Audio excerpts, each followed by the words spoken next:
नमस्कार प्रिय भक्तों, कैसे हैं आप सब। आशा करती हूँ आप सब ठीक होंगे।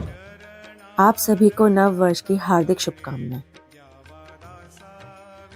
मैं प्रार्थना करती हूँ कि यह वर्ष आप सबके लिए मंगलमय हो। आज के व्यस्त जीवन में सब भाग रहे हैं, परंतु चाह कर भी भगवान का नाम, पाठ आदि के लिए समयबद्ध हैं। इसलिए मैं आपके लिए सबके प्यारे साईं बाबा की श्री साई चरित्र के अध्यायों में से पहले अध्याय की कहानी लाई हूँ। आज की परिस्थितियों में जब हम परेशान होते हैं या खुश होते हैं, तब हम भगवान को याद करते हैं। और साईं बाबा तो कहते हैं कि किसी भी परिस्थिति में घबराओ मत, श्रद्धा और सबूरी मन में रखो, मैं तुम्हारे साथ हूँ। तो इसी विश्वास के साथ चलिए शुरू करते हैं पहले अध्याय को। वंदना। गेहूं पीसने वाला एक अद्भुत संत। गेहूं पीसने की कथा तथा उसका तात्पर्य। पुरातन पद्धति के अनुसार श्री हेमाड पंत श्री साईं चरित्र का आरंभ वंदना द्वारा करते हैं। प्रथम श्री गणेश को साष्टांग नमन करते हैं, जो कार्य को निर्विघ्न समाप्त कर उसको यशस्वी बनाते हैं, और कहते हैं कि श्री साईं ही गणपति हैं। फिर भगवती सरस्वती को, जिन्होंने काव्य रचने की प्रेरणा दी, और कहते हैं कि श्री साईं भगवती से भिन्न नहीं है, जो कि स्वयं ही अपना जीवन संगीत बयान कर रहे हैं। फिर ब्रह्मा, विष्णु और महेश, जो क्रमशः उत्पत्ति, स्थिति और संहार करता है, और कहते हैं कि श्री साईं और वे अभिन्न हैं। वे स्वयं ही गुरु बनकर भव सागर से पार उतार देंगे। फिर अपने कुल देवता श्री नारायण आदिनाथ की वंदना करते हैं, जो कि कोंकण में प्रकट होते हैं। कोंकण वह भूमि है जिसे श्री परशुराम जी ने समुद्र से निकालकर स्थापित किया था। तत्पश्चात वे अपने कुल के आदि पुरुषों को नमन करते हैं।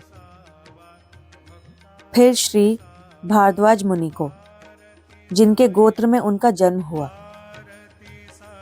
पश्चात उन ऋषियों को, जैसे याज्ञवल्क्य, भृगु, पाराशर, नारद, वेदव्यास, सनक सनंदन, सनत कुमार, शुक, शौनक, विश्वामित्र, वशिष्ठ, वामदेव, जैमिनी, वैशंपायन, नवयोगींद्र इत्यादि तथा आधुनिक संत जैसे निवृत्ति, ज्ञानदेव, सोपान, मुक्ताबाई, जनार्दन, एकनाथ, नामदेव, तुकाराम, कान्हा, नरहरि आदि को नमन करते हैं।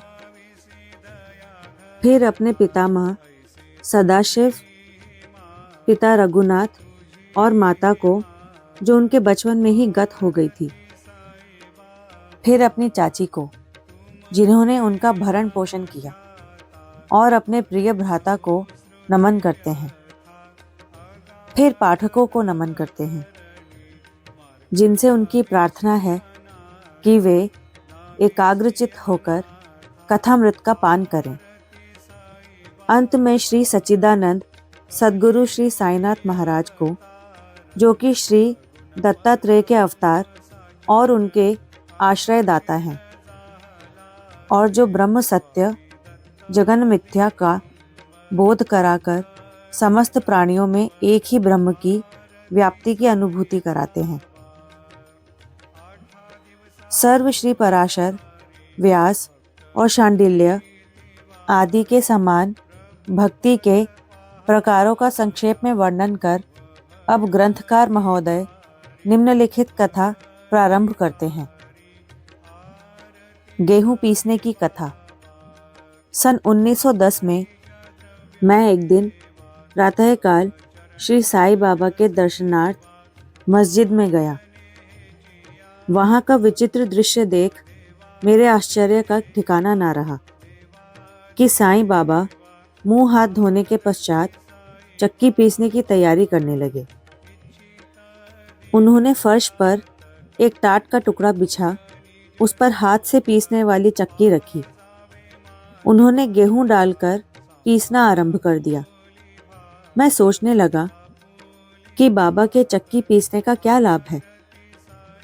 उनके पास तो कोई है भी नहीं और वे अपना निर्वाह भी भिक्षावृत्ति द्वारा ही करते हैं। इस घटना के समय वहां उपस्थित अन्य व्यक्तियों की भी ऐसी ही धारणा थी, परंतु उनसे पूछने का साहस किसे था। बाबा के चक्की पीसने का समाचार शीघ्र ही सारे गांव में फैल गया और उनकी यह विचित्र लीला देखने हेतु तत्काल ही नर नारियों की भीड़ मस्जिद की ओर दौड़ पड़ी। उनमें से 4 निडर स्त्रियां भीड़ को चीरती हुई ऊपर आईं और बाबा को बलपूर्वक वहां से हटाकर उनके हाथ से चक्की का खूंटा छीनकर तथा उनकी लीलाओं का गायन करते हुए उन्होंने गेहूं पीसना प्रारंभ कर दिया। पहले तो बाबा क्रोधित हुए, परंतु फिर उनका भक्ति भाव देख वे शांत होकर मुस्कुराने लगे। पीसते पीसते उन स्त्रियों के मन में ऐसा विचार आया कि बाबा के ना तो घर द्वार है, ना इनके कोई बाल बच्चे हैं तथा ना कोई देख रेख करने वाला ही है। वे स्वयं भिक्षावृत्ति द्वारा ही अपना निर्वाह करते हैं, अतः उन्हें भोजन आदि के लिए आटे की आवश्यकता ही क्या है। बाबा तो परम दयालु हैं। हो सकता है कि यह आटा वे हम सब लोगों में ही वितरण कर दें। इन्हीं विचारों में मग्न रहकर गीत गाते गाते ही उन्होंने सारा आटा पीस डाला। तब उन्होंने चक्की को हटाकर आटे का 4 समान भागों में विभक्त कर लिया और अपना अपना भाग लेकर वहां से जाने को उद्यत हुई। अभी तक शांत मुद्रा में निमग्न बाबा तत्क्षण ही क्रोधित हो उठे और उन्हें अपशब्द कहने लगे। स्त्रियों, क्या तुम पागल हो गई हो? तुम किसके बाप का माल हड़प कर ले जा रही हो? क्या कोई कर्जदार का माल है जो इतनी आसानी से उठाकर लिए जा रही हो? अच्छा, अब एक काम करो कि इस आटे को लेकर जाकर गांव की मेड़ पर बिखेर आओ।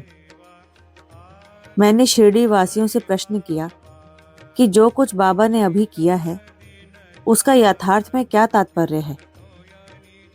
उन्होंने मुझे बतलाया कि गांव में विषु चीका का जोरों से प्रकोप है और उसके निवारणार्थ ही बाबा का यह उपचार है।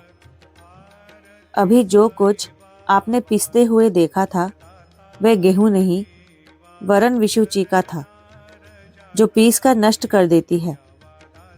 इस घटना के पश्चात सचमुच विषु चीका की संक्रामकता शांत हो गई और ग्रामवासी सुखी हो गए।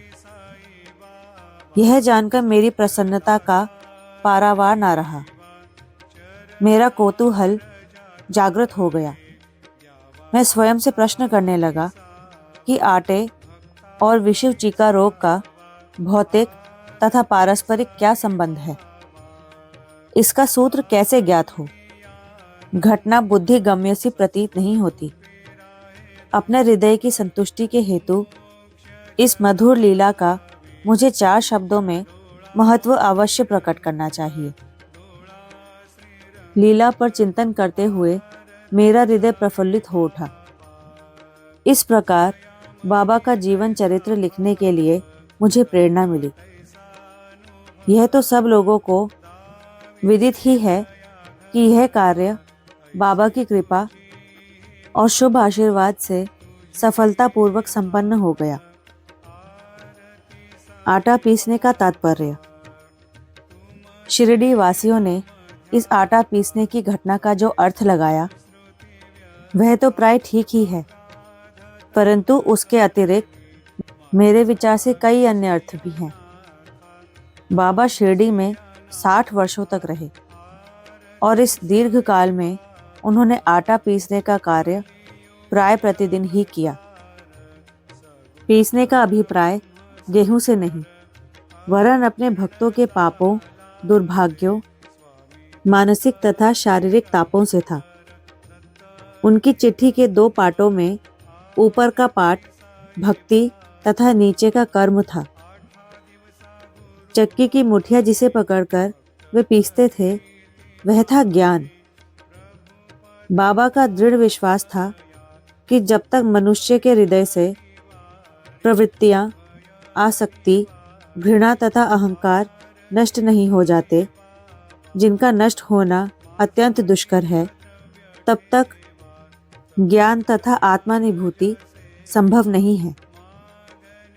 यह घटना कबीर दास जी की इसके तदनुरूप घटना की स्मृति दिलाती है।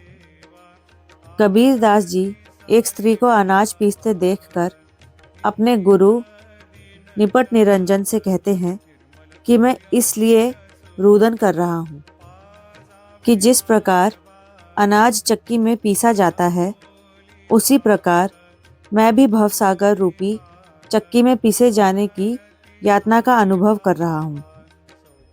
उनके गुरु ने उत्तर दिया कि घबराओ नहीं, चक्की के केंद्र में जो ज्ञान रूपी दंड है उसी को दृढ़ता से पकड़ लो, जिस प्रकार तुम मुझे करते देख रहे हो। उससे दूर मत जाओ, बस केंद्र की ओर ही अग्रसर होते जाओ। तब यह निश्चित है कि तुम इस भवसागर रूपी चक्की से अवश्य ही बच जाओगे। चक्की चलती देख के दिया कबीरा रोए, 2 पाटों के बीच में साबत बचा ना कोई। ओम साई राम।